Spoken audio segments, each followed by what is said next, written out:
Türkmen gazı 1 Mart itibariyle Türkiye'de. Türkmenistan hattı üzerinden gelen gaz İran'a, oradan da Türkiye'ye ulaşacak. BOTAŞ'ın dağıtım hattına girecek. Enerji ve Tabii Kaynaklar Bakanı Alparslan Bayraktar, Türkmen gazıyla 1,5 milyon hanenin ihtiyacının karşılanacağını belirtti.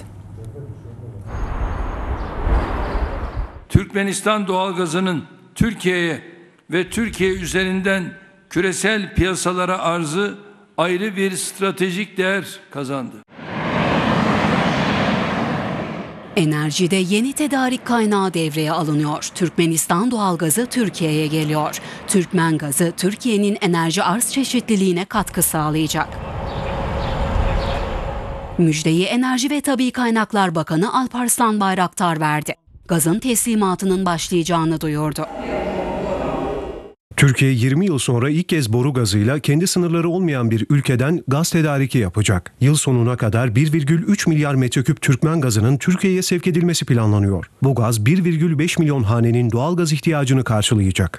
Türkmenistan hattı üzerinden İran'a gelecek gaz Türkiye'ye ulaştırılacak. BOTAŞ, İran-Türkiye doğalgaz bağlantı noktasında teslim alacak.